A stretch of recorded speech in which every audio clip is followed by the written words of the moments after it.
ನಮಸ್ತೆ ಕುಟುಂಬದವರೇ, ಎಚ್.ವೈ ಕುಟುಂಬಕ್ಕೆ ನಿಮಗೆ ಮತ್ತೊಮ್ಮೆ ಸ್ವಾಗತ. ಇವತ್ತಿನ ಸ್ಪೆಷಲ್ ರೆಸಿಪಿ ಏನಂತೀರಾ? ಅದೇ ಕಣ್ರಿ, ಹೋಳಿಗೆ ಸಾಂಬಾರ್ ಅಂತೀರಲ್ಲ, ಅಥವಾ ಒಬ್ಬಟ್ಟು ಸಾಂಬಾರು ಅಂತ ಕರೀತಿರಲ್ಲ, ಆ ಸಾಂಬಾರ್ ರೆಸಿಪಿ. ಈ ಸಾಂಬಾರ್ ರೆಸಿಪಿ ಹೇಗ್ ಮಾಡೋದು, ಏನೇನೆಲ್ಲ ಬೇಕಾಗುತ್ತದೆ ಅಂತ ಎಲ್ಲ ನೋಡ್ಕೊಳ್ಳೋಣ. ಅದಕ್ಕಿಂತ ಮುಂಚೆ ನೀವೇನಾದ್ರೂ ಸಬ್ಸ್ಕ್ರೈಬ್ ಆಗಿಲ್ಲ ಅಂದ್ರೆ ನಮ್ಮ ಚಾನಲ್ಗೆ ದಯಮಾಡಿ ಸಬ್ಸ್ಕ್ರೈಬ್ ಆಗಿ ಬೆಲ್ ಐಕನ್ ಮೇಲೆ ಕ್ಲಿಕ್ ಮಾಡಿ. ನಾವು ಮಾಡಿರುವಂತ ಎಲ್ಲ ರೆಸಿಪಿಗಳು, ಎಲ್ಲ ವಿಡಿಯೋಗಳು ನಿಮಗೆ ಮೊದಲು ಬಂದು ತಲುಪುತ್ತವೆ. ಈ ವಿಡಿಯೋನ ಕೊನೆ ತನಕ ನೋಡಿ, ಇಷ್ಟ ಆಯ್ತು ಅಂದ್ರೆ ಲೈಕ್ ಮಾಡಿ, ನಿಮ್ಮ ಸ್ನೇಹಿತರಿಗೂ ಕೂಡ ಹಂಚ್ಕೊಳ್ಳಿ. ಈ ರೆಸಿಪಿನ ಹೇಗೆ ಮಾಡೋದು, ಏನೆಲ್ಲ ಸಾಮಗ್ರಿಗಳು ಬೇಕು ಎಲ್ಲವನ್ನ ನೋಡ್ಕೊಳ್ಳೋಣ. ಮತ್ತೆ ಕೆತ್ತಡ ಬನ್ನಿ ಈಗ ನೋಡೋಣ. ಹೀಗೆ ಸಾರು ಮಾಡಲು ಬೇಕಾಗುವ ಸಾಮಗ್ರಿಗಳನ್ನ ನೋಡ್ಕೊಳ್ಳೋಣ ಬನ್ನಿ.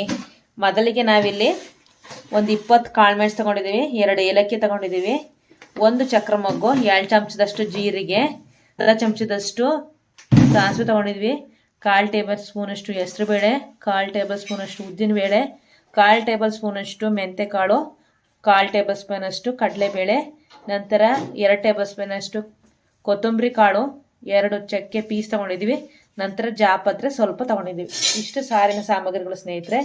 ನಂತರ ಈ ಕಡೆ ಬಂದರೆ ರುಚಿಗೆ ತಕ್ಕಷ್ಟು ಉಪ್ಪನ್ನ ತಗೊಂಡಿದ್ದೀವಿ, 1 ಚಿಟಿಗೆಯಷ್ಟು ಅರಿಶಿನ ತಗೊಂಡಿದ್ದೀವಿ, 2 ಟೇಬಲ್ ಸ್ಪೂನಷ್ಟು ಖಾರದ ಪುಡಿ ತಗೊಂಡಿದ್ದೀವಿ, ಆಮೇಲೆ ಒಂದು 5 ರಿಂದ 6 ಬ್ಯಾಡಗಿ ಮೆಣಸಿನಕಾಯಿ, ಅರ್ಧ ಬಟ್ಲಷ್ಟು ಕೊಬ್ಬರಿ ತುರ್ಕೊಂಡಿದ್ದೀವಿ, ಸ್ವಲ್ಪ ಬೆಲ್ಲ, ನಂತರ ಒಂದು 4 ರಿಂದ 5 ಎಸಳಷ್ಟು ಕರಿಬೇವು ಸೊಪ್ಪು, ನಂತರ ಒಂದು 3 ಈರುಳ್ಳಿ ಹೆಚ್ಕೊಂಡಿದ್ದೀವಿ, ಆಮೇಲೆ ಒಂದು 10 ಬೆಳ್ಳುಳ್ಳಿನ ಬೇಳೆ ಮಾಡ್ಕೊಂಡಿದ್ದೀವಿ. ಈ ಥರ ನೋಡಿ ಹೆಚ್ಕೊಂಡಿದ್ದೀವಿ ಚಿಕ್ಕ ಚಿಕ್ಕ ಪೀಸು.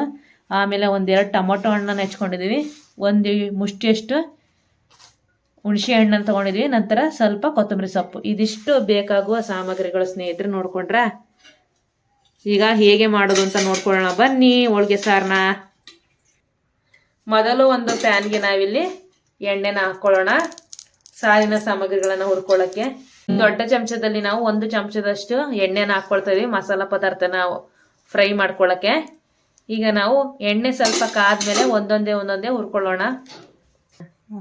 ಮೊದಲಿಗೆ ನಾವು ಈಗ ಸ್ವಲ್ಪ ಎಣ್ಣೆ ಕಾದ ಮೇಲೆ ಮೆಣಸಿನ್ಕಾಯಿನ ಏನು ತಗೊಂಡಿದ್ದೀವಲ್ಲ, ಬ್ಯಾಡಗಿ ಮೆಣಸಿನ್ಕಾಯಿನ ಈ ಥರ ಚಿಕ್ಕ ಚಿಕ್ಕಕ್ಕೆ 2 ಪೀಸ್ ಮಾಡಿಕೊಂಡು ನಾವು ಇದನ್ನು ಫ್ರೈ ಮಾಡ್ಕೋಬೇಕು ಸ್ನೇಹಿತರೆ.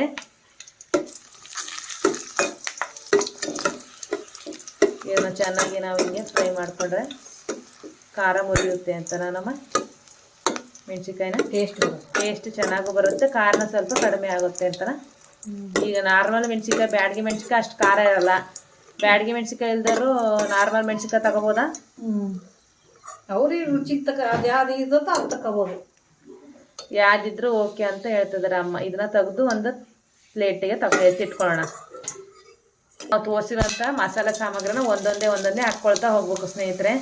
ಏನೆಲ್ಲ ಕ್ವಾಂಟಿಟಿಲಿ ಹೇಳಿದಾರೆ ಅಷ್ಟನ್ನು ಸ್ಲಿಮ್ ಆಗಿ ಇಟ್ಕೊಂಡು ಉರಿನ ಎಲ್ಲವನ್ನು ಒಮ್ಮೆಲೆ ಈ ಥರ ಒಂದೊಂದೇ ಹಾಕ್ಕೊಳ್ತಾ ಹೋಗ್ಬೇಕು.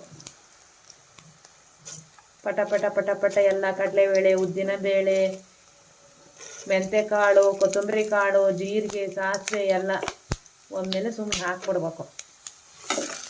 ಹಾಕಿ ನಾವು ಇದನ್ನು ಚೆನ್ನಾಗಿ ಫ್ರೈ ಮಾಡ್ಕೊಳ್ಬೇಕು ಸ್ನೇಹಿತರೆ.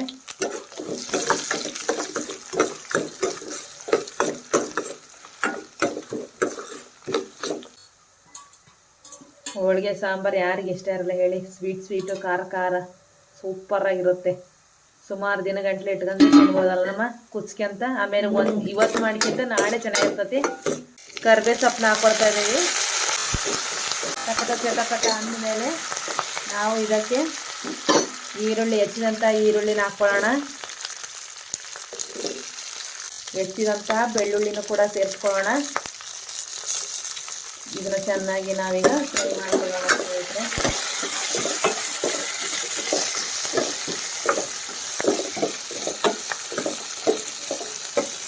ನಾವು ಏನು ಈಗ ತಾನೇ ಹೆಚ್ಕೊಂಡಿದ್ವಲ್ವ ಟೊಮೊಟೊ ಹಣ್ಣನ್ನು ಕೂಡ ಸೇರಿಸ್ಕೊಳ್ಳೋಣ.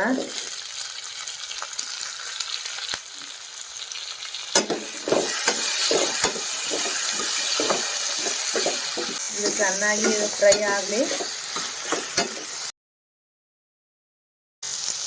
ಈಗ ಫ್ರೈ ಆಗಿ ನೋಡ್ಬೋದು ನೀವು, ಫ್ರೈ ಆಯ್ತು, ಘಮ ಅಂತ ಸ್ಮೆಲ್ ಬರ್ತಾ ಇದೆ ಅಂದಾಗ ಚಿಟಿಗೆ ಅರಿಶಿನ ಪುಡಿ ಮತ್ತು ನಾವು ಖಾರದ ಪುಡಿಯನ್ನು ಕೂಡ ಸೇರಿಸ್ಕೊಂಡು ಚೆನ್ನಾಗಿ ಇದನ್ನು ಮಿಕ್ಸ್ ಮಾಡ್ಕೋಬೇಕು ಸ್ನೇಹಿತರೆ. ಇನ್ನೇನು ಆಯ್ತು ಫ್ರೈ ಆಗಿ 3/4% ಆಗಿದೆ ಅಂದಾಗ ನಾವು ಇದನ್ನೆಲ್ಲ ಹಾಕ್ಕೊಳ್ಬೇಕು. ಕೊನೆಯಲ್ಲಿ ಇದನ್ನು ಕೊಬ್ಬರಿ ತುರಿನ ಅಷ್ಟೇ ಹಾಕಿ ಒಂದು ಸ್ವಲ್ಪ ಹಿಂಗೆ ಕೈಯಾಡಿ ಆಫ್ ಮಾಡ್ಬೇಕಲ್ಲ ನಮ್ಮ ಫ್ರೈ ಮಾಡ್ತೀವಿ ಚೆನ್ನಾಗಿ. ಈ ಥರ ಅದೇ ಒಂದು ಸ್ವಲ್ಪ ಹೊತ್ತು ಭಾಳ ಹೊತ್ತು ಫ್ರೈ ಮಾಡಬಾರ್ದು.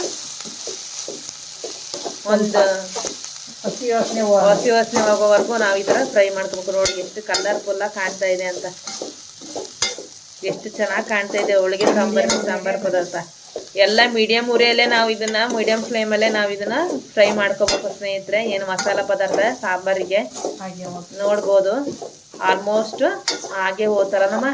ಈಗ ಇದನ್ನ ಆಫ್ ಮಾಡಿ ನಾವು ಇದು ಸ್ವಲ್ಪ ಹೊತ್ತು ಆರೋವರೆಗೂ ವೆಯ್ಟ್ ಮಾಡಬೇಕು. ಆಮೇಲೆ ಮಿಕ್ಸಿ ರುಬ್ಕೋಬೇಕು ಸ್ನೇಹಿತರೆ. ಈಗ ಈ ಹುಣಸೆಹಣ್ಣ ಒಂದು 2 ಬಾರಿ ತೊಳೆದು ಚೆನ್ನಾಗಿ ಕಿವುಚಿ ನೆನಕಿದೆ ಸ್ನೇಹಿತರೆ. ಮಸಾಲ ಪದಾರ್ಥ ಏನೀಗ ಫ್ರೈ ಮಾಡ್ಕೊಂಡಿದ್ವಲ್ಲ ಅದನ್ನ ಈಗ ಮಿಕ್ಸಿ ಮಾಡ್ಕೊಳ್ಬೇಕು. ಇದು ಕೂಲ್ ಆಗಿದೆ, ಫುಲ್ ಕಂಪ್ಲೀಟ್ ಕೂಲ್ ಆದ್ಮೇಲೆ ನಾವು ಮಿಕ್ಸಿ ಮಾಡ್ಕೊಳ್ಬೇಕು ನೋಡ್ಬೋದು. ಅದಾದ್ಮೇಲೆ ನಾವು ಇದಕ್ಕೆ 1/4 ಟೇಬಲ್ ಸ್ಪೂನ್ ಅಷ್ಟು ಜೀರಿಗೆ ಹಾಕೊಳ್ಳೋಣ. ಆಮೇಲೆ 3 ಎಸಳಷ್ಟು ಕರಿಬೇವು ಎಲೆ ಹಾಕೊಳ್ಳೋಣ. ನಂತರ ಸ್ವಲ್ಪ ಕೊತ್ತಂಬರಿ ಸೊಪ್ಪನ್ನ ಹಾಕೊಂಡು ಇದನ್ನ ರುಬ್ಕೋಬೇಕು ಸ್ನೇಹಿತರೆ. ಮಧ್ಯ ರುಬ್ಬಿದಾಗ ನಾವು ಸ್ವಲ್ಪ ನೀರ್ ಹಾಕ್ಬೇಕು, ಅದನ್ನು ಕೂಡ ನಿಮಗೆ ತೋರಿಸ್ಕೊಡ್ತೇವೆ. ಈಗ ಇದನ್ನ ರುಬ್ಕೊಳ್ಳೋಣ ಬನ್ನಿ. ಸ್ವಲ್ಪ ನೀರ್ ಹಾಕಿ ಮತ್ತೆ ನುಣ್ಣಗೆ ರುಬ್ಕೊಂಡ್ರೆ ಮಸಾಲ ರೆಡಿ ಆಗಿ ಹೋಯ್ತು. ಈಗ ಸಾಂಬಾರ್ ಹೇಗ್ ಮಾಡೋದು ಅಂತ ನೋಡೋಣ. ನಾವೀಗ ಏನು ಒಬ್ಬಟ್ಟು ಹೋಳಿಗೆ ಅಂತಾರಲ್ಲ ಅದ್ರದ್ದು ಹೂರಣ ಮಾಡ್ಲಿಕ್ಕೆ ಬೇಳೆನ ಬೇಯಿಸ್ಕೊಳ್ತೀವಲ್ವಾ, ಆ ನೀರನ್ನ ಬೇಯಿಸಿದಂತ ನೀರನ್ನ ಬಸಿಯುವಾಗ ತೆಗೆದಿಟ್ಕೊಂಡ್ರೆ ಅದೇ ಕಟ್ಟಲೆ ನಾವು ಹೋಳಿಗೆ ಸಾರು ಮಾಡೋದು. ಅದೇ ಕಟ್ಟಿನ ನೀರನ್ನ ಈಗ ಹಾಕೊಳ್ತಾ ಇದೀವಿ. ಸ್ವಲ್ಪ ಹೂರಣವನ್ನು ಕೂಡ ಇದಕ್ಕೆ ಸೇರಿಸಿದ್ರೆ ತುಂಬಾ ಟೇಸ್ಟಿ ಆಗಿರುತ್ತೆ. 2 ಟೇಬಲ್ ಸ್ಪೂನ್ ಅಷ್ಟು ಒಬ್ಬಟ್ಟಿನ ಹೂರಣ ಹಾಕೊಳ್ಳಿ. ಅದಾದ್ಮೇಲೆ ಈಗಷ್ಟೇ ಮಿಕ್ಸಿ ಮಾಡಿದಂತ ಮಸಾಲ ಪದಾರ್ಥ ಏನಿತ್ತಲ್ಲ ಅದನ್ನ ಹಾಕೊಳ್ಳೋಣ. ಅದಾದ್ಮೇಲೆ ಇದನ್ನ ಚೆನ್ನಾಗಿ ಮಿಕ್ಸ್ ಮಾಡಿ ಏನು 1 ಬಿಲ್ಲಿಯಷ್ಟು ನಾವು ಹುಣಸೆ ಹಣ್ಣನ್ನ ನೆನೆಕಿಟ್ಟಿದ್ವಲ್ಲ ಸ್ಟಾರ್ಟಿಂಗ್ ಅಲ್ಲಿ, ಅದನ್ನ ಈಗ ಹಿಂಡ್ಕೊಳ್ಳೋಣ. ಹುಣಸೆ ಹುಳಿನ ಚೆನ್ನಾಗಿ ಹಿಂಡಿದ ಮೇಲೆ ನಾವು ಇದಕ್ಕೆ ಸ್ವಲ್ಪ ಬೆಲ್ಲವನ್ನ ಹಾಕೊಳ್ತಾ ಇದೀವಿ ನೋಡ್ಬೋದು. ಇಷ್ಟು ಅಮೌಂಟ್ ಎಲ್ಲ ನಾವು ಬೆಲ್ಲ ಹಾಕೊಳ್ತಾ ಇದೀವಿ. ಅದಾದ್ಮೇಲೆ ಸ್ಟಾರ್ಟಿಂಗ್ ಅಲ್ಲಿ ಏನ್ ಫ್ರೈ ಮಾಡ್ಕೊಂಡಿದ್ವಲ್ವಾ ಮೆಣಸಿನ್ಕಾಯಿ ಬ್ಯಾಡಗಿ ಮೆಣಸಿನ್ಕಾಯಿನ ಅದನ್ನ ಹಾಕೊಳ್ತಾ ಇದೀವಿ. ಅದಾದ್ಮೇಲೆ ರುಚಿಗೆ ತಕ್ಕಷ್ಟು ಉಪ್ಪನ್ನು ಕೂಡ ಸೇರಿಸ್ಕೊಳ್ತಾ ಇದೀವಿ ಸ್ನೇಹಿತರೆ. ನೀವು ರಿಕ್ವೈರ್ಡ್ ಅಮೌಂಟ್ ಅಲ್ಲಿ ನೀವು ಸಾಂಬಾರ್ಗೆ ಎಷ್ಟು ಬೇಕೋ ಅಷ್ಟು ನೀರ್ ಹಾಕೊಳ್ಬಹುದು. ನಾವಿಲ್ಲಿ 3/4 ಪಾತ್ರೆ ಅಷ್ಟು ಸಾಂಬಾರ್ನ ಮಾಡೋದ್ರಿಂದ ನಾವು 3/4 ಪಾತ್ರೆ ಅಷ್ಟು ನೀರ್ನ ಹಾಕೊಳ್ತೇವೆ. ನೋಡ್ಕೊಂಡು ಹಾಕೊಳ್ಳಿ. ಅದಾದ್ಮೇಲೆ ನಾವು ಇದನ್ನ ಚೆನ್ನಾಗಿ ಮಿಕ್ಸ್ ಮಾಡಿ ಸ್ವಲ್ಪ ಹೊತ್ತು ಕುದಿಯಲು ಬಿಡಬೇಕು ಸ್ನೇಹಿತರೆ. ಏನೇ ಆಗ್ಲಿ ಹೋಳಿಗೆ ಸಾಂಬಾರು ಇವತ್ತು ಮಾಡಿದ್ರೆ ನೈಟ್ ತಿನ್ನಕ್ ಚೆನ್ನಾಗಿರುತ್ತೆ, ಇಲ್ಲಾಂದ್ರೆ ನೆಕ್ಸ್ಟ್ ಡೇ ತಿನ್ನಕ್ಕೆ ಚೆನ್ನಾಗಿರುತ್ತೆ. ತುಂಬಾ ಸಖತ್ತಾಗಿ ಟೇಸ್ಟಿಯಾಗಿ ಎಮ್ಮೆಗೆ ಬರುತ್ತೆ. ಇದನ್ನ ನೀವು ಕುಚ್ಕೊಂಡು ತಿಂದ್ರೆ ಚೆನ್ನಾಗಿರುತ್ತೆ ಸ್ನೇಹಿತರೆ. ಬಿಸಿ ಬಿಸಿ ಅನ್ನಕ್ಕೆ ಹೋಳಿಗೆ ಸಾರು ಹಾಕೊಂಡು ತಿಂದ್ರೆ ಅದ್ರ ಟೇಸ್ಟೇ ಬೇರೆ ಲೆವೆಲ್ ಇರುತ್ತೆ. ನೀವು ಕೂಡ ಮನೇಲಿ ಟ್ರೈ ಮಾಡಿ. ಇದೇನೋ ಆಲ್ಮೋಸ್ಟ್ ಆಗೋಯ್ತು. ಇದು ಚೆನ್ನಾಗಿ ಕುದಿಬೇಕು ಸ್ನೇಹಿತರೆ. ನೋಡ್ಬೋದು ಈ ತರ ನೀಟಾಗಿ ಕೊತ ಕುದ್ದಾಗ ನೀವು ಕೈ ಆಡ್ತಾ ಇರಿ. ಈಗ ಹೋಳಿಗೆ ಸಾರು ಬಿಸಿ ಬಿಸಿ ಬಿಸಿ ಹೋಳಿಗೆ ಸಾರು ಒಬ್ಬಟ್ಟು ಸಾರು ತಯಾರಾಗಿ ಹೋಯ್ತು ಸ್ನೇಹಿತರೆ. ಮತ್ತೆ ತಡ ಇದು ಹೇಗೆ ಬಂದಿದ್ದು, ಹೇಗೆ ಟೇಸ್ಟ್ ಇದೆ ಅಂತ ನೋಡೋಣ ಬನ್ನಿ.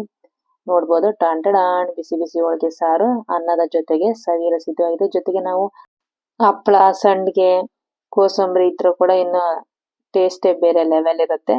ನೀವು ಏನಿಲ್ಲ ಅಂದ್ರೂ ಅನ್ನ ಸಾರು ಜೊತೆ ತಿನ್ಬೋದು.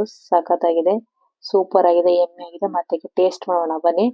ನಾವೀಗ ಬಿಸಿ ಬಿಸಿ ಅನ್ನಕ್ಕೆ ಸ್ವಲ್ಪ ಸಾರ್ನ ಹಾಕೊಂಡು ಈಗ ತಿಂತಾ ಇದ್ರೆ ಅದ್ರ ಟೇಸ್ಟೇ ಬೇರೆ ಲೆವೆಲ್ ಸ್ನೇಹಿತರೆ. ನೋಡ್ಬೋದು ಮಿಕ್ಸ್ ಮಾಡ್ಕೊಂಡು ಆಹಾ ಬಿಸಿ ಬಿಸಿ ಬಿಸಿ ಬಿಸಿ ಘಮ ಘಮ ಅಂತಿದೆ ಸಾರು. ಬಿಸಿ ಬಿಸಿ ಅನ್ನ, ಬಿಸಿ ಬಿಸಿ ಸಾರು ಜೊತೆಗೆ ಹಪ್ಪಳ ಪಕ್ಕದಲ್ಲಿ, ಬೋಂಡ ಮಿರ್ಚಿ ಇದ್ಬಿಟ್ರೆ ನೋಡಿ ಎಷ್ಟು ಸಖತ್ತಾಗಿ ಕಾಣಿಸ್ತಾ ಇದೆ. ತಿನ್ನಕ್ಕೂ ಅಷ್ಟೇ ಟೇಸ್ಟಿ ಆಗಿತ್ತು ಸ್ನೇಹಿತರೆ.